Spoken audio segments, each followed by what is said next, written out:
है कि साडे अंदर भी वो परमात्मा दे प्रेम दी बूटी पैदा हो जावे ताकि ऐसी भी कह सकीए कि अंदर बूटी मेरे मुश्क मचाया जा फुल्लण ते आई हूं कि हुण इन्ना इश्क है कि मेरा रोम रोम ओदी खुशबू ना भर गया।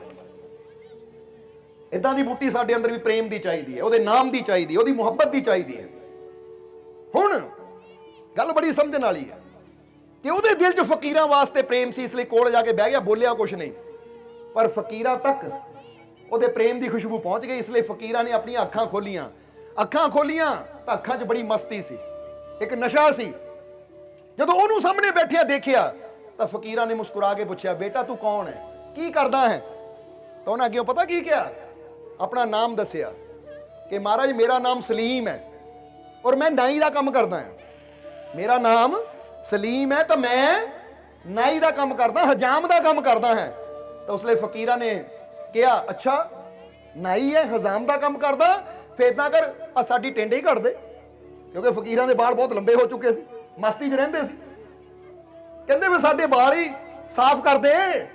उन्होंने तो चाह चढ़ गया, कहंदा मारे हुणे ही कर दिंदा, क्योंकि समान उहदे कोल सी, रोज जांदा सी लैके। उन्हें फटाफट अपना उस्तरा वगैरह समान कढ़िया और फकीरां दे सिर नूं साफ करन लग गया, क्योंकि काफी लंबे लंबे बाल सी। फकीर बैठे रहंदे सी, कई बार महीना महीना बैठे रहंदे, पता ही नहीं लगदा सी। ਜਦੋਂ ਉਹਨਾਂ ਬਾਲ ਸਾਫ਼ ਕੀਤੇ, ਜਦੋਂ ਬਾਲ ਸਾਫ਼ ਕੀਤੇ, ਕਹਿੰਦਾ ਲਓ ਮਹਾਰਾਜ ਬਾਲ ਸਾਫ਼ ਹੋ ਗਏ। ਫਕੀਰਾਂ ਨੇ ਆਪਣੇ ਸਿਰ ਤੇ ਹੱਥ ਫੇਰਿਆ ਔਰ ਹੱਥ ਫੇਰ ਕੇ ਪਤਾ ਕੀ ਕਹਿੰਦੇ, ਕਹਿੰਦੇ ਬੇਟਾ ਤੂੰ ਸਾਡਾ ਸਿਰ ਸਾਫ਼ ਕੀਤਾ, ਰੱਬ ਤੇਰਾ ਦਿਲ ਸਾਫ਼ ਕਰ ਦੇਵੇ। ਰੱਬ ਤੇਰਾ ਇਹ ਕਲਬ, ਇਹ ਦਿਲ ਸਾਫ਼ ਕਰ ਦੇਵੇ। ਇੰਨੀ ਗੱਲ ਕਹਿਣ ਦੀ ਢੇਰ ਸੀ ਕਿ ਉਹਦੇ ਦਿਲ ਚੋਂ ਸਾਰੀਆਂ ਬੁਰਾਈਆਂ, ਸਾਰੇ ਨਫ਼ਰਤ, ਸਾਰੀਆਂ ਬੈਰ ਭਾਵਨਾਵਾਂ ਖਤਮ ਹੋ ਗਈਆਂ, ਦਿਲ ਸਾਫ਼ ਹੋ ਗਿਆ ਉਹਦਾ। ਕਰ ਲੈ ਦਿਲ ਦੀ ਸਫਾਈ, ਜੇ ਦੀਦਾਰ ਚਾਹੀਦਾ, ਓਏ ਤੂੰ ਜਹਾਨ ਤੋਂ ਕੀ ਲੈਣਾ, ਤੈਨੂੰ ਯਾਰ ਚਾਹੀਦਾ। ਹੁਣ ਤਾਂ ਦਿਲ ਸਾਫ਼ ਹੋ ਗਿਆ, ਦਿਲ ਸਾਫ਼ ਹੋ ਗਿਆ, ਮਨ 'ਚ ਕੋਈ ਗੱਲ ਨਾ ਰਹਿ ਗਈ। ਹੁਣ ਕੋਈ ਨਫ਼ਰਤ ਨਹੀਂ, ਕੋਈ ਵੈਰ ਵਿਰੋਧਤਾ ਨਹੀਂ, ਜ਼ਿੰਦਗੀ ਬਦਲ ਗਈ। ਜਦੋਂ ਵੀ ਜਾਂਦਾ ਸੀ ਤਾਂ ਹੁਣ ਪ੍ਰੇਮ ਹੀ ਪ੍ਰੇਮ ਹੈ ਉਹਦੇ ਅੰਦਰ, ਪ੍ਰੇਮ ਹੀ ਪ੍ਰੇਮ ਹੈ। ਹੁਣ ਦਿਲ ਤਾਂ ਉਹਦਾ ਸਾਫ਼ ਹੋ ਗਿਆ, ਪਰ ਮਨ ਦੇ ਵਿੱਚ ਇਹ ਵੀ ਸੀ ਕਿ ਕਾਸ਼ ਮੈਂ ਉਹ ਰੱਬ ਦਾ ਰੰਗ ਵੀ ਦੇਖ ਲਵਾਂ, क्योंकि दिल की तो सफाई हो गई। दिल की सफाई अलग चीज है, तो वह रंग चढ़ना अलग चीज है। जिदा समझ ले कपड़ा है, एक सफेद कपड़ा है, जदों असीं किसी रंगण वाले नूं दिंदे तो पहला वो कपड़े नूं धो के साफ करता है, क्योंकि पता जे दाग रह गया तो फिर रंग उत्थे चढ़ना नहीं है। पहला तो साफ करता, फिर दोबारा वो बर्तन च डुबोंदा है जिथे रंग होवे। ये दो ही चीज़ां जरूरी है। हुण मन च सोची जावे कि काश रब दा रंग भी चढ़ जावे, पर हुण जदों भी देखदा है फकीरां नूं जांदा तो फकीर फिर अखां बंद करके बैठे है। एक महीना गुजर गया, 2 महीने गुजर गए, इदां टाइम जा रहा है। हौली हौली फकीरां दे बाल फिर बधने शुरू हो गए, पर उहदे मन च सी हुण कदों अखां खोलणगे, कदों गल होएगी। हुण दिल तां साफ कर दिता, फिर एक मौका आ गया। अज फिर मन च होया कोल जाके बहवां, कोल जाके बैठा।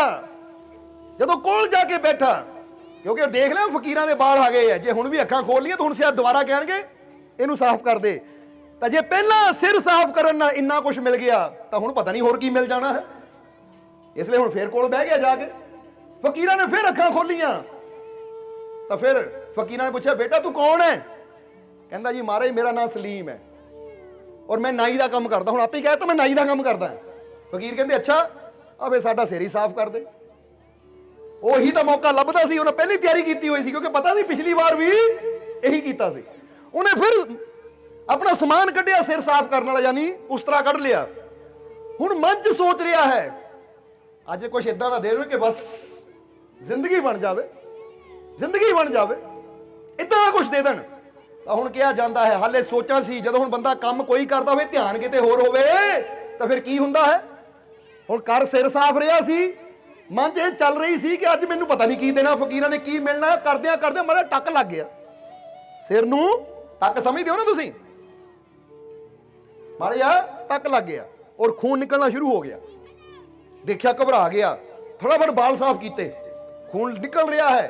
हुण जदों बाल साफ किए, कहंदा लो महाराज हो गई। फकीरां ने हथ लाया, इदां जदों हथ लाया तो देखिया लाल लाल खून हथ नूं लग गया। घबरा रहा है। फकीर कहंदा डर क्यों रहा है? कहंदा महाराज तुहाडे खून निकल आया, चोट लग गई, तुहाडे टक लग गया मेरे तों, इस करके खून निकल रहा है। ਤਾਂ ਫਕੀਰ ਹੱਸ ਕੇ ਕਹਿਣ ਲੱਗੇ, ਐ ਰੱਬਾ ਜਿੱਦਾਂ ਇਹਨਾਂ ਮੈਨੂੰ ਰੰਗਿਆ ਤੂੰ ਇਹਨੂੰ ਰੰਗ ਦੇ। ਜਿੱਦਾਂ ਇਹਨੇ, ਕਿਉਂਕਿ ਏਦਾਂ ਹੱਥ ਫੇਰਨ ਨਾ ਸਾਰਾ ਲਾਲ ਲਾਲ ਸਿਰ ਹੋ ਗਿਆ। ਹੁਣ ਗੰਜੀ ਟਿੰਡ ਤੇ ਲਾਲ ਲਾਲ ਹੋਵੇ ਤਾਂ ਉਦਾਂ ਹੀ ਪਤਾ ਲੱਗਦਾ, ਸਾਰਾ ਲਾਲ ਲਾਲ ਹੋ ਗਿਆ ਤਾਂ ਬੜੇ ਡਰ ਗਿਆ। ਪਰ ਫਕੀਰਾਂ ਨੇ ਕੀ ਕਿਹਾ, ਕਿਉਂਕਿ ਫਕੀਰ ਉਹ ਨਹੀਂ ਹੈ ਕਿ ਮਾੜੀ ਮਾੜੀ ਗਲਤੀ ਤੇ ਸਾਨੂੰ ਸਜ਼ਾ ਦਿੰਦੇ ਫਿਰਨ। ਜਿੱਦਾਂ ਬੰਦਾ ਕਹਿੰਦਾ ਲੈ ਵੀ ਫਕੀਰ ਤਾਂ ਨਾਰਾਜ਼ ਹੋ ਗਏ ਤਾਂ ਤਬਾਹ ਕਰ ਦਿੰਦੇ ਆ, ਬਰਬਾਦ ਕਰ ਦਿੰਦੇ ਆ, ਬਿਲਕੁਲ ਗਲਤ ਗੱਲ ਹੈ। ਇਹ ਕਿਸੇ ਨੇ ਝੂਠੀ ਅਫਵਾਹ ਫੈਲਾਈ ਹੈ ਫਕੀਰਾਂ ਬਾਰੇ। ਜਿਹੜੇ ਰੱਬ ਦੇ ਆਸ਼ਿਕ ਹੁੰਦੇ ਆ ਨਾ, ਰੱਬ ਦੇ ਪਿਆਰੇ ਹੁੰਦੇ ਆ, ਸੰਤ ਫਕੀਰ ਹੁੰਦੇ ਆ, ਗੁਰੂ ਰਹਿਬਰ ਹੁੰਦੇ ਆ, ਉਹ ਦਇਆ ਦੇ ਸਾਗਰ ਹੁੰਦੇ ਆ, ਉਹ ਰਹਿਮਤਾਂ ਦੇ ਸਾਗਰ ਹੁੰਦੇ। ਉਹ ਸਾਡੀਆਂ ਗਲਤੀਆਂ ਨਹੀਂ ਦੇਖਦੇ, ਉਹ ਸਾਡੀਆਂ ਭੁੱਲਾਂ ਨਹੀਂ ਦੇਖਦੇ, ਉਹ ਆਪਣੀ ਰਹਿਮਤ ਨੂੰ ਦੇਖਦੇ, ਆਪਣੇ ਪਿਆਰ ਨੂੰ ਦੇਖਦੇ। ਜਿੱਦਾਂ ਇੱਕ ਬੱਚਾ ਜਿੰਨਾ ਮਰਜ਼ੀ ਗੰਦਾ ਹੋਵੇ, ਗੰਦਗੀ ਨਾਲ ਲਿਬੜਿਆ ਹੋਵੇ, ਲੈਟਰਿੰਗ ਬਾਥਰੂਮ ਨਾਲ ਲਿਬੜਿਆ ਹੋਵੇ, ਫਿਰ ਵੀ ਮਾਂ ਉਹਨੂੰ ਪਿਆਰ ਕਰਦੀ ਹੈ। ਕਦੀ ਮਾਂ ਥੋੜੀ ਕਹਿੰਦੀ ਹੈ ਕਿ ਲੈ ਵੀ ਮੇਰੇ ਬੱਚੇ ਨੇ ਪੋਟੀ ਕਰ ਦਿੱਤੀ, ਪੋਟੀ ਨਾਲ ਲਿਬੜ ਗਿਆ ਤਾਂ ਮੈਂ ਇਹਨੂੰ ਹੱਥ ਨਹੀਂ ਲਾਣਾ, ਇਹ ਗੰਦਾ ਹੋ ਗਿਆ, ਇਹਨੂੰ ਚੱਕ ਕੇ ਬਾਹਰ ਕਰਾਂ ਕਰੋ। ਨਹੀਂ, ਇਹ ਬੰਦੇ ਦੀ ਜਰਾ ਇਹ ਸਮਝ ਹੁੰਦੀ ਹੈ ਕਿ ਬੰਦਾ ਐਵੇਂ ਸੰਤਾਂ ਫਕੀਰਾਂ ਨੂੰ ਕਾਹਦੇ ਨਾਲ ਜੋੜ ਦਿੰਦਾ ਹੈ ਕਿ ਲੈ ਵੀ ਇਹ ਸੰਤ ਫਕੀਰ ਅਗਰ ਨਾਰਾਜ਼ ਹੋ ਗਏ ਤਾਂ ਬਰਬਾਦ ਕਰ ਦਿੰਦੇ ਆ। ਨਹੀਂ, ਇੱਕ ਗੱਲ ਹਮੇਸ਼ਾ ਯਾਦ ਰੱਖੋ, ਸੰਤ ਫਕੀਰ ਹਮੇਸ਼ਾ ਉਜੜਿਆਂ ਨੂੰ ਬਸਾਉਂਦੇ ਐ, ਢਿੱਠਿਆਂ ਨੂੰ ਬਣਾਉਂਦੇ ਐ, ਰੋਂਦਿਆਂ ਨੂੰ ਹਸਾਉਂਦੇ ਐ, ਗਿਰਿਆਂ ਨੂੰ ਉਠਾਉਂਦੇ ਐ। ਉਹ ਤਾਂ ਰਹਿਮਤਾਂ ਦੇ ਭੰਡਾਰ ਹੁੰਦੇ, ਜਿਹੜਾ ਕੋਲ ਆ ਜਾਵੇ ਗਾਲਾਂ ਲਾਉਂਦੇ ਐ, ਕਿਸੇ ਨੂੰ ਤਕਲੀਫ ਉਹ ਦਿੰਦੇ ਹੀ ਨਹੀਂ। ਹੁਣ ਫਕੀਰਾਂ ਦੇ ਟੱਕ ਵੀ ਲੱਗ ਗਿਆ, ਖੂਨ ਨਿਕਲ ਰਿਹਾ ਹੈ, ਹੱਥ ਫੇਰਿਆ ਤਾਂ ਕੀ ਪਤਾ ਕੀ ਕਹਿੰਦੇ, ਐ ਰੱਬਾ ਜਿੱਦਾਂ ਇਹਨਾਂ ਮੈਨੂੰ ਰੰਗਿਆ ਤੂੰ ਇਹਨੂੰ ਰੰਗ ਦੇ। ਬਸ ਇੰਨੀ ਗੱਲ ਕਹਿਣ ਦੀ ਢੇਰ ਸੀ, ਉਹਦੇ ਜੀਵਨ 'ਚ ਸਾਰੀਆਂ ਖੁਸ਼ੀਆਂ ਦੇ ਰੰਗ ਚੜ ਗਏ। ਹੁਣ ਤੁਸੀਂ ਚਾਹੁੰਦੇ ਹੋ ਨਾ ਰੰਗਣਾ ਤਾਂ ਬਸ ਸਮਝ ਲਓ, ਕਹਿੰਦੇ ਨਾ ਜੇ ਦਿਲ ਨਾ ਰੰਗਿਆ ਇਸ਼ਕ ਅੰਦਰ ਫਿਰ ਕੱਪੜੇ ਰੰਗਾਣ ਦਾ ਕੀ ਫਾਇਦਾ। ਜੇ ਮੁਰਸ਼ਿਦ ਰਾਜੀ ਨਾ ਕੀਤਾ ਹਜ ਕਾਬੇ ਜਾਣ ਦਾ ਕੀ ਫਾਇਦਾ। ਜੇ ਮਨ ਹੀ ਅੰਦਰੋਂ ਗੰਦਾ ਹੈ ਫਿਰ ਗੰਗਾ ਨਹਾਣ ਦਾ ਕੀ ਫਾਇਦਾ। ਉਹ ਬੁੱਲੇ ਸ਼ਾਹ ਜਿਸਨੇ ਮੰਨਣਾ ਨਹੀਂ ਉਸ ਨੂੰ ਸਮਝਾਉਣ ਦਾ ਕੀ ਫਾਇਦਾ। ਕਹਿੰਦੇ ਜੇ ਨਾ ਸਮਝਣਾ ਹੀ ਨਹੀਂ, ਮੰਨਣਾ ਨਹੀਂ, ਉਹਨੂੰ ਸਮਝਾਉਣ ਦਾ ਕੀ ਫਾਇਦਾ। ਸਮਝਦੇ ਹੋ ਕਿ ਨਹੀਂ। ਪਰ ਤੁਸੀਂ ਸਾਰੇ ਸਮਝਦਾਰ ਹੋ ਕਿ ਨਹੀਂ, ਕਿਉਂਕਿ ਮਜ਼ਾ ਉਦੋਂ ਹੀ ਆਉਂਦਾ ਹੈ ਜਦੋਂ ਇਸ਼ਕ ਦਾ ਪਿਆਲਾ ਬੜਾ ਹੋਵੇ। ਨਹੀਂ ਤਾਂ ਜ਼ਰਾ ਸੋਚੋ, ਜੇ ਆਹ ਗਲਾਸ ਅਸੀਂ ਕਹਿੰਦੇ ਆ ਇਹ 'ਚ 50 ml ਜਾਂ ਪਾਣੀ ਆਂਦਾ ਜਾਂ 100 ml ਪਾਣੀ ਆਂਦਾ ਹੈ, ਤਾਂ ਹੁਣ ਬੰਦਾ ਕਵੇ ਇਹ 'ਚ ਮੈਂ 10 ਲੀਟਰ ਪਾਣੀ ਪਾਣਾ, ਕਿੱਦਾਂ ਪਾਵਾਂਗੇ। ਜ਼ਰਾ ਗੌਰ ਕਰੋ, ਅੱਧੇ ਲੀਟਰ ਦੇ ਗਲਾਸ ਅੰਦਰ 10 ਲੀਟਰ ਪਾਣੀ ਪਾਇਆ ਜਾ ਸਕਦਾ ਹੈ। ਹੁਣ ਜੇ 10 ਲੀਟਰ ਪਾਣੀ ਪਾਣਾ ਤਾਂ ਇਹਦਾ ਮਤਲਬ ਹੈ ਭਾਂਡਾ ਵੀ ਅੱਗੇ 10 ਲੀਟਰ ਵਾਲਾ ਚਾਹੀਦਾ ਹੈ। ਹੁਣ ਜਿਹੜਾ ਬੰਦਾ ਸੋਚੇ, ਜੇ ਆਪਣਾ ਛੋਟਾ ਜਿਹਾ ਦਿਮਾਗ ਲੈ ਕੇ, ਦਿਲ ਲੈ ਕੇ ਬੰਦਾ ਬੈਠਾ ਹੋਏਗਾ ਤਾਂ ਜੀ ਐਡੀਆਂ ਵੱਡੀਆਂ ਰਹਿਮਤਾਂ ਉੱਥੇ ਕਿੱਥੇ ਪੈਣਗੀਆਂ। ਇਸ ਲਈ ਆਪਣੇ ਦਿਲ ਨੂੰ ਵੀ ਬੜਾ ਕਰਕੇ ਬੈਠੋ ਤਾਂ ਕਿ ਮਾਲਕ ਦੀਆਂ ਬੜੀਆਂ ਬੜੀਆਂ ਰਹਿਮਤਾਂ ਨਾਲ ਅਸੀਂ ਭਰਪੂਰ ਹੋ ਕੇ ਜਾਈਏ। ਕਿਉਂਕਿ ਜਿਹੜੇ ਆਸ਼ਿਕ ਹੁੰਦੇ ਨਾ ਉਹੀ ਬੜਾ ਦਿਲ ਰੱਖਦੇ ਐ, ਔਰ ਰਹਿਮਤਾਂ ਵੀ ਉਹ ਬੜੀਆਂ ਬੜੀਆਂ ਲੈ ਜਾਂਦੇ ਐ। ਔਰ ਅੱਜ ਅਸੀਂ ਵੀ ਚਾਹੁੰਦੇ ਆ ਤੁਹਾਡੇ ਤੇ ਰੰਗ ਚੜ ਕੇ ਤੁਸੀਂ ਵੀ ਰੰਗੀਨ ਹੋ ਕੇ ਜਾਵੋ, ਤੁਹਾਡੇ ਜੀਵਨ 'ਚ ਵੀ ਖੁਸ਼ੀਆਂ ਦੇ ਰੰਗ ਚੜ ਕੇ ਜਾਣ। ਇਸ ਲਈ ਕਹਿ ਦਿਓ, ਮਾਲਕ ਦੀ ਰਹਿਮਤ ਨਾਲ ਮੈਂ ਭਰਪੂਰ, ਮਾਲਕ ਦੀ ਰਹਿਮਤ ਨਾਲ ਮੈਂ ਭਰਪੂਰ, ਮਾਲਕ ਦੀ ਰਹਿਮਤ ਨਾਲ ਭਰਪੂਰ। ਕਿਉਂਕਿ ਜੇ ਮੰਨਾਂਗੇ ਉਹਦੀ ਰਹਿਮਤ ਨਾਲ ਮੈਂ ਭਰਪੂਰ ਹੋ ਗਿਆ ਤਾਂ ਉਹਦੀ ਰਹਿਮਤ ਤੁਹਾਨੂੰ ਭਰਪੂਰ ਜ਼ਰੂਰ ਕਰੇਗੀ। ਇਹ ਗੱਲ ਯਾਦ ਰੱਖਣਾ। ਔਰ ਇੱਥੇ ਇਹ ਵੀ ਦੱਸ ਦਈਏ ਕਿ ਜਿੱਦਾਂ ਦੱਸ ਰਹੇ ਸੀ, ਮੇਰੀ ਬਾਤ ਬਨ ਗਈ ਹੈ तेरी बात करते करते तेरे दर पे आ गया हूं तुझे याद करते करते। कि तेनू याद करदे करदे आ देख तेरी याद दा असर, ए तेरी याद दा ए असर होया कि तेनू याद करदियां करदियां मैं कित्थों कित्थे पहुंच गया, तेरे दरबार तक पहुंच गया मैं। ऐ मेरे प्रभु, ऐ मेरे परमात्मा, जदों तेनू याद करना शुरू कीता सी तां मैं दुनिया च सी, पर तेरी याद नाल इदां जुड़िया कि तेरी याद ने मैनू फर्श तो अर्श तक ले आंदा। यानी नीचों ऊंच करे मेरा गोविंद कहूं ते ना करे। जिदा श्री गुरु रविदास जी कहंदे ओही तां है जिहड़ा नीवियां नू की करदा है, उच्चे करदा है।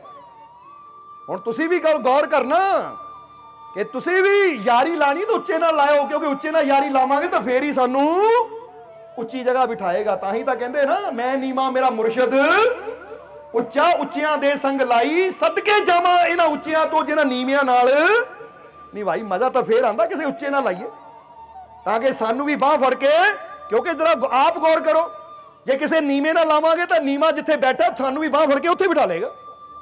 ਤਾਂ ਕਿਸੇ ਉੱਚੇ ਨਾਲ ਯਾਰੀ ਲਾਵਾਂਗੇ ਤਾਂ ਉੱਚੇ ਨੇ ਕੀ ਕਹਿਣਾ ਹੈ, ਆ ਜਾ ਵੀ ਮੇਰੇ ਨਾਲ ਲਾਈ ਹੈ।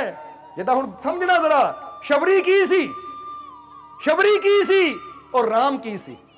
पर देखो राम ने शबरी ने झूठे बेर खादे। क्यों? क्योंकि शबरी ने दुनिया नूं छड्ड के अपने राम नाल लाई सी। ਔਰ ਸ਼ਬਰੀ ਦਾ ਵੀ ਨਾਮ ਹੋ ਗਿਆ ਕਿ ਨਹੀਂ?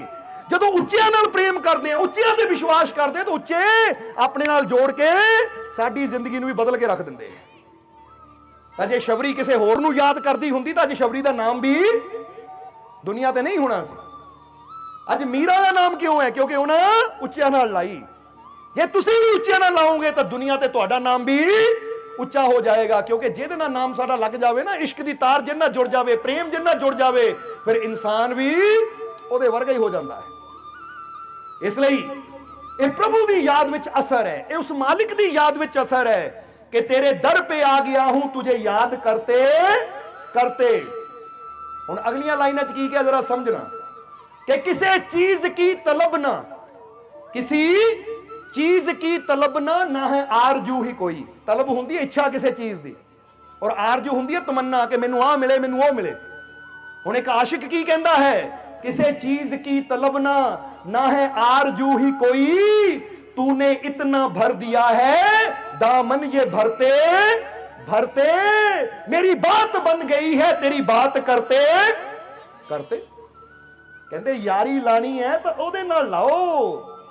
ਕਿਹਦੇ ਨਾਲ? ਜਿਹੜਾ ਜਦੋਂ ਦੇਣਾ ਸ਼ੁਰੂ ਕਰਦਾ ਹੈ ਨਾ ਤਾਂ ਇੰਨਾ ਦਿੰਦਾ ਹੈ ਕਿ ਬੰਦਾ ਲੈਂਦਾ ਲੈਂਦਾ ਥੱਕ ਜਾਂਦਾ, ਪਰ ਉਹਦੀਆਂ ਦਾਤਾਂ ਉਹ ਨਹੀਂ ਮੁੱਕਦੀਆਂ। ਜਿੱਦਾਂ ਤੱਕ ਛੋਟੀ ਜਿਹੀ ਕਹਾਣੀ ਸੁਣਾਵਾਂਗੇ ਫਿਰ ਸਮਝ ਆ ਜਾਏਗੀ ਕਿ ਬੰਦੇ ਦੀਆਂ ਸਾਰੀਆਂ ਇੱਛਾਵਾਂ ਖਤਮ ਹੋ ਜਾਂਦੀਆਂ ਹੈ, ਸਾਰੀਆਂ ਤਮੰਨਾਵਾਂ ਪੂਰੀਆਂ ਹੋ ਜਾਂਦੀਆਂ ਹੈ ਜਦੋਂ ਇਨਸਾਨ ਉਹਦੇ ਨਾਲ ਯਾਰੀ ਲਾਂਦਾ, ਉਹਦਾ ਹੋ ਜਾਂਦਾ ਹੈ। ਜਿਹੜਾ ਇੱਕ ਬੜੀ ਪਿਆਰੀ ਗੱਲ ਯਾਦ ਆ ਗਈ ਸਾਨੂੰ, ਉਹ ਦੱਸਣਾ ਚਾਹਾਂਗੇ ਇਸ ਸ਼ੇਰ ਦੇ ਨਾਲ ਜੁੜੀ ਹੋਈ। ਇੱਕ ਵਾਰ ਨਾ ਇੱਕ ਆਦਮੀ ਸੀ, ਬੜਾ ਗਰੀਬ ਆਦਮੀ ਸੀ। ਉਹ ਗਰੀਬ ਆਦਮੀ ਨੂੰ ਕੋਈ ਰੋਗ ਹੋ ਗਿਆ। ਉਹ ਰੋਗ ਨਾਲ ਦਿਨ ਰਾਤ ਉਹ ਤੜਫਦਾ ਸੀ। ਆਖਿਰ ਇੱਕ ਦਿਨ ਉਹ ਇੱਕ ਵੈਦ ਕੋ ਗਿਆ। ਵੈਦ ਬੜਾ ਮਸ਼ਹੂਰ ਸੀ। ਜਦੋਂ ਗਰੀਬ ਆਦਮੀ ਵੈਦ ਦੇ ਕੋਲ ਗਿਆ ਤਾਂ ਵੈਦ ਨੇ ਉਹਦਾ ਨਬਜ਼ ਦੇਖ ਕੇ ਰੋਗ ਚੈੱਕ ਕੀਤਾ ਤਾਂ ਵੈਦ ਕਹਿਣ ਲੱਗਾ, ਭਾਈ ਤੈਨੂੰ ਇੱਕ ਬਿਮਾਰੀ ਹੈ ਬੜੀ ਖਤਰਨਾਕ, ਔਰ ਉਹਦੀ ਦਵਾਈ ਅੱਜ ਹੀ ਤਿਆਰ ਕਰਕੇ ਅੱਜ ਹੀ ਸ਼ੁਰੂ ਕਰਨੀ ਪੈਣੀ ਹੈ। ਉਹਨਾਂ ਕਿਹਾ ਮਹਾਰਾਜ ਕਰੋ ਫਿਰ। ਤਾਂ ਵੈਦ ਨੇ ਕੀ ਕਿਹਾ? ਕਹਿੰਦਾ ਦੇਖ ਇਦਾਂ ਹੈ ਕਿ ਦਵਾਈ ਤਿਆਰ ਕਰਨ ਵਾਲਾ ਸਾਰਾ ਸਮਾਨ ਤਾਂ ਮੇਰੇ ਕੋਲ ਹੈ, ਪਰ ਇੱਕ ਸ਼ਹਿਦ ਨਹੀਂ ਹੈ। ਕੀ ਨਹੀਂ ਹੈ? ਸ਼ਹਿਦ ਨਹੀਂ ਹੈ। ਸ਼ਹਿਦ ਯਾਨੀ ਹਨੀ। ਅਗਰ ਤੂੰ ਕਿਤੇ ਉਹ ਸ਼ਹਿਦ ਲੈ ਆਵੇਂ ਤਾਂ ਮੈਂ ਉਹ ਦਵਾਈ ਹੁਣੇ ਤਿਆਰ ਤੈਨੂੰ ਕਰਕੇ ਦੇ ਦੇਵਾਂ, ਤਾਂ ਅੱਜ ਪਹਿਲੀ ਖੁਰਾਕ ਤੂੰ ਖਾ ਲਾਵੇਂ ਤਾਂ ਤੈਨੂੰ ਅੱਜ ਤੋਂ ਹੀ ਫਰਕ ਪੈਣਾ ਸ਼ੁਰੂ ਹੋ ਜਾਣਾ ਹੈ। ਬਾਕੀ ਸਮਾਨ ਤਾਂ ਮੇਰੇ ਕੋਲ ਹੈ, ਪਰ ਉਹ ਦਵਾਈ ਸ਼ਹਿਦ ਵਿੱਚ ਮਿਕਸ ਕਰਕੇ, ਸ਼ਹਿਦ ਵਿੱਚ ਮਿਲਾ ਕੇ ਖਾਣੀ ਪੈਂਦੀ ਹੈ। ਜਾਂ ਸ਼ਹਿਦ ਲਿਆ ਕਿਤੇ। ਹੁਣ ਵੈਦ ਨੇ ਉਹਨੂੰ ਕੋਲੀ ਦੇਤੀ, ਛੋਟੀ ਜਿਹੀ ਕੋਲੀ, ਕਿ ਇੰਨਾ ਕੁ ਸ਼ਹਿਦ ਚਾਹੀਦਾ, ਇਹ ਕੋਲੀ ਇੱਕ ਸ਼ਹਿਦ ਦੀ ਲਿਆ। ਹੁਣ ਉਹ ਕੋਲੀ ਲੈ ਕੇ ਤੁਰ ਪਿਆ। ਕੋਲੀ ਲੈ ਕੇ ਸ਼ਹਿਦ ਲੱਭਣ ਤੁਰ ਪਿਆ। ਘਰ ਦਾ ਦਰਵਾਜ਼ਾ ਖੜਕਾਵੇ, ਜਿਹੜਾ ਵੀ ਘਰ ਆਵੇ ਦਰਵਾਜ਼ਾ ਖੜਕਾਵੇ, ਭਾਈ ਸ਼ਹਿਦ ਦੇ ਦਿਓ। ਤਾਂ ਕਈਆਂ ਨੇ ਤਾਂ ਕਹਿਤਾ ਸ਼ਹਿਦ ਹੈ ਹੀ ਨਹੀਂ, ਕਈਆਂ ਕੋ ਸੀਗਾ ਉਹ ਕਹਿੰਦੇ ਦੇਣਾ ਹੀ ਨਹੀਂ। ਕਿਉਂਕਿ ਦੁਨੀਆ ਹੈ, ਇਹ ਸੰਸਾਰ ਹੈ। ਇਹ ਸੰਸਾਰ 'ਚ ਹਰ ਕੋਈ ਦੂਜੇ ਦੀ ਮਦਦ ਕਰਨ ਵਾਸਤੇ ਤਿਆਰ ਨਹੀਂ ਹੁੰਦਾ। ਤਾਂ ਹੀ ਤੇ ਅਸੀਂ ਇੱਕ ਸ਼ੇਰ ਵੀ ਕਹੀਦਾ ਹੈ, ਇੱਥੇ ਵੀ ਕਹਿਣਾ ਚਾਹਾਂਗੇ ਕਿ ਜ਼ਮਾਨੇ में हजारों अकलमंद मिलते हैं। जमाने में यानी ये दुनिया च हजारों ही अकलमंद मिलते हैं कि मैं बड़ा अकलमंद, मैं बड़ा समझदार, मेरे को बड़ी समझ है, बड़ी अकल है। जमाने में हजारों अकलमंद मिलते हैं, लाखों जरूरतमंद मिलते हैं। ये दुनिया च हजारों ही अकलमंद मिलते हैं, लखा ही जरूरतमंद मिलते हैं जिन्होंने मैनू आ जरूरत है, मैनू वो जरूरत है। पर हुण अगली लाइन समझना जरा कि जमाने में हजारों अकलमंद मिलते हैं, लाखों जरूरतमंद मिलते हैं, मगर जब खुद पर मुसीबत आती है दोस्तों तो मालिक के सिवा सबके दरवाजे बंद मिलते हैं। और कहते जो खुद पे मुसीबत आती है ना तो सारे देख के दरवाजे बंद कर लेंगे, भाई किते साडे घर ना आ जाए। हुण पिछे कोरोना होया तो लोगों ने दरवाजे बंद कर लेना, लिख के ला देता साडे घर कोई ना आवे। कहता कि नहीं, वो साडे घर कोई ना आवे, कोई रिश्तेदार भी मिल ना आवे। इन्ना डर, मुसीबत आई तो अपने ने दरवाजे बंद कर ले। पर तुहानू एक गल कहनी चाहांगे कि सारे दरवाजे बंद हो गए, मंदिर मस्जिद, पर मालिक दे दरबार दा दरवाजा 24 घंटे खुला रहा। जदों लॉकडाउन सी उदों भी खुला रहा। याद रखना लॉकडाउन दे विच भी एक दिन भी ਉਹ ਮਾਲਿਕ ਦੇ ਘਰ ਦਾ ਦਰਵਾਜ਼ਾ ਬੰਦ ਨਹੀਂ ਹੋਇਆ। ਕਿਸੇ ਨੇ ਸਾਨੂੰ ਕਿਹਾ ਮਾਲਕੋ ਸਾਰੇ ਦਰਵਾਜ਼ੇ ਬੰਦ ਹੋ ਗਏ, ਸਾਰਿਆਂ ਨੇ ਮਨਾ ਕਰ ਦਿੱਤਾ ਹੈ ਨਾ, ਤੁਸੀਂ ਮਨਾ ਕਰ ਦਿਓ। ਅਸੀਂ ਕੋਈ ਗੱਲ ਕਹੀ ਅਸੀਂ ਕਿ ਅਸੀਂ ਕਿਦਾਂ ਮਨਾ ਕਰ ਸਕਦੇ ਆ? ਇਸ ਲਈ ਮੁਸੀਬਤ ਦਾ ਟਾਈਮ ਹੈ, ਇਸ ਲਈ ਔਖੀ ਘੜੀ ਹੈ। ਜੇ ਔਖੀ ਘੜੀ 'ਚ ਸਤਿਗੁਰੂ ਹੀ ਮੁਰਸ਼ਿਦ ਦੇ ਦਰਵਾਜ਼ਾ ਬੰਦ ਕਰਕੇ ਬਹਿ ਜਾਵੇ ਤਾਂ ਸੇਵਕਾਂ ਨੇ ਜਾਣਾ ਕਿੱਥੇ? ਫਿਰ ਮਾਲਕ ਹੀ ਦਰਵਾਜ਼ਾ ਬੰਦ ਕਰਕੇ ਬਹਿ ਜਾਣ ਤਾਂ ਔਖੇ ਵੇਲੇ ਤਾਂ ਬੰਦੇ ਨੂੰ ਜ਼ਿਆਦਾ ਰੱਬ ਦੀ ਲੋੜ ਹੁੰਦੀ ਹੈ। ਸਮਝ ਲਓ, ਬਿਮਾਰੀ ਵੇਲੇ ਤਾਂ ਡਾਕਟਰ ਦੀ ਜ਼ਿਆਦਾ ਲੋੜ ਹੈ। ਜੇ ਬਿਮਾਰੀ ਵੇਲੇ ਡਾਕਟਰ ਦਰਵਾਜ਼ਾ ਬੰਦ ਕਰਕੇ ਬਹਿ ਜਾਵੇ ਔਰ ਜਦੋਂ ਬਿਮਾਰੀ ਪਿੱਛੇ ਹੋ ਗਈ, ਠੀਕ ਹੋ ਗਈ, ਫਿਰ ਡਾਕਟਰ ਕਹੇ ਆ ਜਾਓ, ਤਾਂ ਬੰਦੇ ਨੇ ਹੁਣ ਤੇਰੀ ਲੋੜ ਕੀ ਆ ਭਾਈ? ਜਦੋਂ ਲੋੜ ਸੀ ਉਦੋਂ ਦਰਵਾਜ਼ਾ ਬੰਦ ਕਰ ਲਿਆ, ਤਾਂ ਹੁਣ ਦਰਵਾਜ਼ਾ ਖੋਲ ਦਿੱਤਾ, ਉਹ ਤੇਰੇ ਡਾਕਟਰ ਹੋਣ ਦਾ ਫਾਇਦਾ ਕੀ? ਜੇ ਅਸੀਂ ਕੋਈ ਗੱਲ ਕਹੀ, ਜੇ ਅਸੀਂ ਡਰ ਗਏ ਤਾਂ ਫਿਰ ਦੂਜਿਆਂ ਦਾ ਡਰ ਕੇ ਨਾ ਦੂਰ ਕਰਨਾ। ਅਸੀਂ ਡਰਨ ਵਾਲੇ ਨਹੀਂ ਹੈ, ਅਸੀਂ ਡਰਾਂ ਨੂੰ ਦੂਰ ਕਰਨ ਵਾਲੇ ਹਾਂ। ਇਸ ਲਈ ਅਸੀਂ ਖੁੱਲੇ ਆਮ ਸਟੇਜ ਤੇ ਉਸ ਵੇਲੇ ਵੀ ਕਹਿੰਦੇ ਸੀ, ਅੱਜ ਵੀ ਕਹਿੰਦੇ ਆ ਕਿ ਲੋਕ ਕਰੋਨਾ ਤੋਂ ਡਰਦੇ। ਅਸੀਂ ਕਹਿੰਦੇ ਲਿਆਓ ਕਰੋਨਾ ਦੇ ਮਰੀਜ਼ ਨੂੰ ਸਾਡੇ ਕੋਲ, ਇੰਨਾ ਆਪਣੇ ਆਪ ਤੇ ਵਿਸ਼ਵਾਸ ਹੈ, ਉਹ ਆਏਗਾ ਉਸੇ ਵੇਲੇ ਠੀਕ ਹੋ ਕੇ ਜਾਏਗਾ। ਵਿਸ਼ਵਾਸ ਦੀ ਗੱਲ ਹੈ। ਠੀਕ ਹੋਣ ਦਾ ਮਤਲਬ ਕੀ ਹੈ? ਕਿ ਉਹਨੂੰ ਉਹ ਹੌਸਲਾ, ਉਹ ਹਿੰਮਤ ਮਿਲੇਗੀ ਕਿ ਉਹਦਾ ਡਰ ਦੂਰ ਹੋ ਜਾਏਗਾ ਕਿ ਹੁਣ ਮੇਰਾ ਕੋਈ ਕੁਝ ਵਿਗਾੜ ਹੀ ਨਹੀਂ ਸਕਦਾ। ਰਿਪੋਰਟ ਭਾਵੇਂ 4 ਦਿਨ ਬਾਅਦ 10 ਦਿਨ ਬਾਅਦ ਪੋਜ਼ਿਟਿਵ ਆਵੇ, ਪਰ ਡਰ ਉਹਦਾ ਉਸੇ ਵੇਲੇ ਦੂਰ ਹੋ ਜਾਏਗਾ। ਕਿਉਂਕਿ ਗੱਲ ਤਾਂ ਸਾਰੀ ਡਰ ਦੀ ਹੈ। ਕਹਿੰਦੇ ਨੇ ਜੋ ਡਰ ਗਿਆ ਸਮਝੋ ਮਾਰਦਾ ਤਾਂ ਡਰ ਹੀ ਹੈ, ਨਹੀਂ ਤਾਂ ਇਹਦੇ 'ਚ ਕੀ ਹੈ? ਸਮਝਦੇ ਹੋ ਕਿ ਨਹੀਂ? ਪਰ ਜਦੋਂ ਬੰਦਾ ਡਰਨਾ ਸ਼ੁਰੂ ਕਰ ਦਿੰਦਾ ਤਾਂ ਡਰ ਹੀ ਬੰਦੇ ਦੀ ਜਾਨ ਲੈ ਲੈਂਦਾ ਹੈ। ਤਾਂ ਜੇ ਬੰਦਾ ਡਰ ਕੱਢ ਦੇਵੇ ਤਾਂ ਫਿਰ ਕੋਈ ਦੁਨੀਆ ਦੀ ਬਿਮਾਰੀ ਉਹਨੂੰ ਖਤਮ ਨਹੀਂ ਕਰ ਸਕਦੀ। ਇਹ ਸਮਝ ਲੈਣਾ ਸਾਰਿਆਂ ਨੇ। ਇਸ ਕਰਕੇ ਜਦੋਂ ਇਨਸਾਨ ਤੇ ਮੁਸੀਬਤ ਆਉਂਦੀ ਹੈ ਤਾਂ ਮਾਲਿਕ ਦਾ ਘਰ ਹੀ ਇੱਕ ਐਸਾ ਘਰ ਹੈ ਜਿੱਥੇ ਸਭ ਦੇ ਵਾਸਤੇ ਦਰਵਾਜ਼ੇ ਖੁੱਲੇ ਰਹਿੰਦੇ ਹੈ। ਕਿਉਂਕਿ ਪਤਾ ਹੈ ਕਿ ਔਖੇ ਟਾਈਮ ਵਿੱਚ ਹੀ ਤਾਂ ਇਨਸਾਨ ਨੂੰ ਸਭ ਤੋਂ ਜ਼ਿਆਦਾ ਉਹਦੀਆਂ ਰਹਿਮਤਾਂ ਦੀ ਲੋੜ ਹੁੰਦੀ ਹੈ, ਉਹਦੇ ਸਾਥ ਦੀ ਲੋੜ ਹੁੰਦੀ ਹੈ, ਹਿੰਮਤ ਦੀ ਲੋੜ ਹੁੰਦੀ ਹੈ, ਹੌਸਲੇ ਦੀ ਲੋੜ ਹੁੰਦੀ ਹੈ। ਤਾਂ ਜੇ ਔਖੇ ਵੇਲੇ ਹੀ ਉਹ ਰੱਬ ਦੇ ਘਰ ਦੇ ਦਰਵਾਜ਼ੇ ਬੰਦ ਹੋ ਗਏ ਤਾਂ ਇਹਦਾ ਮਤਲਬ ਉਹਨਾਂ ਘਰਾਂ 'ਚ ਰੱਬ ਹੈ ਹੀ ਨਹੀਂ। ਕਿਉਂਕਿ ਜੇ ਰੱਬ ਹੁੰਦਾ ਤਾਂ ਫਿਰ ਦਰਵਾਜ਼ਾ ਕਿਉਂ ਬੰਦ ਹੋਣਾ ਸੀ? ਜ਼ਰਾ ਸੋਚ ਕੇ ਦੇਖੋ। ਇਸ ਲਈ ਡਰਨਾ ਨਹੀਂ ਹੈ, ਫਿਕਰ ਨਹੀਂ ਕਰਨੀ, ਕਿਉਂਕਿ ਕੋਈ ਸਾਥ ਦੇਵੇ ਨਾ ਦੇਵੇ ਅਸੀਂ ਹਮੇਸ਼ਾ ਤੁਹਾਡੇ ਨਾਲ ਹੈ। ਜਦੋਂ ਯਾਦ ਕਰੋਗੇ ਤੁਹਾਡੇ ਨਾਲ ਹੈ। ਇਹ ਗੱਲ ਹਮੇਸ਼ਾ ਯਾਦ ਰੱਖਣਾ ਤੁਸੀਂ, ਕਿਉਂਕਿ ਤੁਸੀਂ ਸਾਡੇ ਵਾਸਤੇ ਬੜੇ ਖਾਸ ਹੋ। ਅਸੀਂ ਤੁਹਾਡੇ ਨਾਲ ਬਹੁਤ ਪ੍ਰੇਮ ਕਰਦੇ ਹਾਂ। ਇਸ ਲਈ ਇਹ ਸਟੇਜ ਤੇ ਬਹਿ ਕੇ ਸ਼ਰੇਆਮ ਖੁੱਲੇਆਮ ਕਹਿ ਰਹੇ ਹਾਂ ਕਿ ਤੁਸੀਂ ਸਾਡੇ ਵਾਸਤੇ ਬਹੁਤ ਖਾਸ ਹੋ। ਅਸੀਂ ਤੁਹਾਡੇ ਨਾਲ ਬਹੁਤ ਪ੍ਰੇਮ ਕਰਦੇ ਹਾਂ। ਤੁਸੀਂ ਕਰੋ ਚਾਹੇ ਨਾ ਕਰੋ, ਅਸੀਂ ਕਰਦੇ ਸੀ ਔਰ ਕਰਦੇ ਰਹਿਣਾ ਹੈ ਤੁਹਾਨੂੰ ਪ੍ਰੇਮ। ਕਿਉਂਕਿ ਜਿਸ ਨੂੰ ਵੀ ਉਸ ਪ੍ਰਮਾਤਮਾ ਨੇ ਜੀਵਨ ਦਿੱਤਾ ਹੈ, ਉਹ ਪ੍ਰਮਾਤਮਾ ਨੇ ਜਿਸ ਨੂੰ ਪੈਦਾ ਕੀਤਾ ਉਹ ਕਦੀ ਮਾਮੂਲੀ ਹੋ ਹੀ ਨਹੀਂ ਸਕਦਾ। ਉਹਨੇ 9 ਮਹੀਨੇ ਲਾ ਕੇ ਤੁਹਾਨੂੰ ਤਿਆਰ ਕੀਤਾ ਮਾਂ ਦੇ ਗਰਭ ਵਿੱਚ। ਇੰਨੇ ਸਾਲ ਹੋ ਗਏ ਤੁਹਾਨੂੰ ਸੰਭਾਲ ਰਿਹਾ ਹੈ, ਰੋਟੀ ਦੇ ਰਿਹਾ ਹੈ, ਹਵਾ ਦੇ ਰਿਹਾ ਹੈ, ਸੂਰਜ ਦੀ ਰੋਸ਼ਨੀ ਦੇ ਰਿਹਾ ਹੈ। ਉਹ ਤੁਸੀਂ ਉਹਦੇ ਵਾਸਤੇ ਖਾਸ ਹੋ ਤਾਂ ਹੀ ਸੰਭਾਲ ਰਿਹਾ ਹੈ, ਨਹੀਂ ਤਾਂ ਕਦੋਂ ਦਾ ਤੁਹਾਨੂੰ ਕੱਢ ਦਿੰਦਾ ਘਰ ਚੋਂ। ਹੁਣ ਜੇ ਕੋਈ ਰਿਸ਼ਤੇਦਾਰ ਆ ਕੇ ਤੁਹਾਡੇ ਘਰ ਰਵੇ, 6 ਮਹੀਨੇ ਤੋਂ ਰਹਿ ਰਿਹਾ ਹੈ, ਸਾਲ ਤੋਂ ਰਹਿ ਰਿਹਾ ਹੈ, 2 ਸਾਲ ਤੋਂ ਰਹਿ ਰਿਹਾ ਹੈ, 10 ਸਾਲ ਤੋਂ ਰਹਿ ਰਿਹਾ, ਤੁਸੀਂ ਫਿਰ ਵੀ ਉਹਨੂੰ ਰੋਟੀ ਦਿੰਦੇ ਹੋ, ਫਿਰ ਵੀ ਤੁਸੀਂ ਉਹਨੂੰ ਖਾਣਾ ਦਿੰਦੇ ਹੋ, ਤੇ ਇਹਦਾ ਮਤਲਬ ਤੁਹਾਡਾ ਪਿਆਰਾ ਹੈ ਤਾਂ ਹੀ ਇੰਨੀ ਦੇਰ ਤੋਂ ਬੈਠਾ। ਨਹੀਂ ਤਾਂ ਬੰਦਾ ਦੂਜੇ ਦਿਨ ਹੀ ਕਹੇ ਚੱਲ ਭਈ ਆਪਣੇ ਘਰ। ਪਿਆਰ ਹੈ ਤਾਂ ਹੀ ਹੈ ਨਾ। ਤਾਂ ਇਹ ਦੁਨੀਆ ਕਿਹਦਾ ਘਰ ਹੈ? ਇਹ ਸੰਸਾਰ ਕਿਹਦਾ ਘਰ ਹੈ? ਇਹ ਉਸ ਮਾਲਿਕ ਦਾ ਘਰ ਹੈ। ਤਾਂ ਜੇ ਉਹਨਾਂ ਆਪਣੇ ਘਰ 'ਚ ਇੰਨੇ ਸਾਲ ਤੋਂ ਸਾਨੂੰ ਸਭ ਕੁਝ ਦੇ ਰਿਹਾ, ਤੇ ਇਹਦਾ ਮਤਲਬ ਕਿੰਨਾ ਸਾਡੇ ਨਾਲ ਪਿਆਰ ਕਰਦਾ ਹੋਏਗਾ, ਕਿੰਨੀ ਸਾਡੀ ਫਿਕਰ ਕਰਦਾ ਹੋਏਗਾ। ਕਿ ਇੰਨਾ ਪਿਆਰ, ਇੰਨੀ ਫਿਕਰ ਕਿ ਤੁਸੀਂ ਉਹਨੂੰ ਯਾਦ ਕਰਨਾ ਭੁੱਲ ਜਾਂਦੇ ਹੋ, ਪਰ ਉਹ ਤੁਹਾਨੂੰ ਰਿਜ਼ਕ ਦੇਣਾ ਨਹੀਂ ਭੁੱਲਦਾ। ਕਿੰਨਾ ਪ੍ਰੇਮ ਕਰਦਾ ਉਹ ਮਾਲਿਕ ਸਾਡੇ ਨਾਲ। ਇਸ ਲਈ ਸਾਨੂੰ ਆਪਣੇ ਉਹ ਮਾਲਿਕ ਤੇ ਵਿਸ਼ਵਾਸ ਹੋਣਾ ਚਾਹੀਦਾ ਹੈ, ਉਹ ਮਾਲਿਕ ਤੇ ਯਕੀਨ ਹੋਣਾ ਚਾਹੀਦਾ ਹੈ ਕਿ ਮੇਰਾ ਮਾਲਿਕ ਮੇਰੇ ਨਾਲ ਹੈ। ਕਿਉਂਕਿ ਆਖਰ ਹੈ ਤਾਂ ਸਭ ਕੁਝ ਉਹਦਾ ਹੀ। ਇੱਥੇ ਹਜ਼ਰਤ ਮੂਸਾ ਦੇ ਜੀਵਨ ਦੀ, ਮੂਸਾ ਇੱਕ ਪੈਗੰਬਰ ਹੋਏ ਆ, ਖੁਦਾ ਦੇ, ਰੱਬ ਦੇ ਪੈਗੰਬਰ ਹੋਏ ਆ। ਉਹਨਾਂ ਦੇ ਜੀਵਨ ਦੀ ਕਹਾਣੀ ਯਾਦ ਆ ਗਈ ਸਾਨੂੰ ਕਿ ਸਭ ਕੁਝ ਕਿਹਦਾ ਹੈ। ਕਹਿੰਦੇ ਕਿ ਮੂਸਾ ਦੇ ਕੋਲ 2 ਨੌਜਵਾਨ ਆਏ ਲੜਦੇ ਹੋਏ। ਉਹਨਾਂ ਦਾ ਝਗੜਾ ਖਤਮ ਕਰਨ ਵਾਸਤੇ ਉਹਨਾਂ ਨੂੰ ਮੂਸਾ ਕੋਲ ਲਿਆਂਦਾ ਗਿਆ। ਦੋਨੇ ਬੜੀ ਬੁਰੀ ਤਰ੍ਹਾਂ ਇੱਕ ਦੂਜੇ ਨਾਲ ਲੜ ਰਹੇ ਸੀ। ਲੋਕ ਫੜ ਕੇ ਮੂਸਾ ਦੇ ਕੋਲ ਲਿਆਏ। ਤਾਂ ਹਜ਼ਰਤ ਮੂਸਾ ਨੇ, ਖੁਦਾ ਦੇ ਪੈਗੰਬਰ ਨੇ ਪੁੱਛਿਆ ਨੌਜਵਾਨਾਂ ਨੂੰ, ਲੜ ਕਿਉਂ ਰਹੇ ਹੋ ਤੁਸੀਂ? ਤਾਂ ਉਸ ਲਈ ਇੱਕ ਨੌਜਵਾਨ ਨੇ ਦੱਸਿਆ ਕਿ ਮਹਾਰਾਜ ਇੱਕ ਜ਼ਮੀਨ ਹੈ, ਜ਼ਮੀਨ ਦਾ ਟੁਕੜਾ ਹੈ, ਮੈਂ ਇੰਨੇ ਸਾਲਾਂ ਤੋਂ ਉਹਨੂੰ ਬਾਹਰ ਰਿਹਾ ਹਾਂ, ਮੇਰੀ ਹੈ, ਪਰ ਅੱਜ ਇਹ ਆ ਕੇ ਕਬਜ਼ਾ ਕਰਕੇ ਬਹਿ ਗਿਆ, ਕਹਿੰਦਾ ਮੇਰੀ ਹੈ। ਕਿਉਂਕਿ ਉਸ ਵੇਲੇ ਰਜਿਸਟਰੀਆਂ ਨਹੀਂ ਹੁੰਦੀਆਂ ਸੀ, ਉਸ ਵੇਲੇ ਇੰਤਕਾਲਾਂ ਨਹੀਂ ਹੁੰਦੀਆਂ ਸੀ, ਉਸ ਵੇਲੇ ਤਾਂ ਬਸ ਜਿਹਨਾਂ ਮੰਨ ਲਿਆ, ਜਿਹਦਾ ਕਬਜ਼ਾ ਹੋ ਗਿਆ ਉਹਦੀ। ਉਹ ਕਹਿੰਦਾ ਮਹਾਰਾਜ ਜ਼ਮੀਨ ਮੇਰੀ, ਕਬਜ਼ਾ ਇਹ ਕਰੀ ਜਾਂਦਾ। ਦੂਜਾ ਕਹਿੰਦਾ ਨਹੀਂ ਮਹਾਰਾਜ ਜ਼ਮੀਨ ਮੇਰੀ ਹੈ, ਇਹਦੀ ਨਹੀਂ ਹੈ, ਇਹ ਕਬਜ਼ਾ ਕਰ ਰਿਹਾ, ਝੂਠ ਬੋਲ ਰਿਹਾ ਹੈ। ਹੁਣ ਦੋਨੇ ਹੀ ਇੱਕ ਦੂਜੇ ਤੇ ਇਲਜ਼ਾਮ ਲਾ ਰਹੇ ਕਿ ਇਹ ਝੂਠ ਬੋਲ ਰਿਹਾ, ਇਹ ਝੂਠ ਬੋਲ ਰਿਹਾ।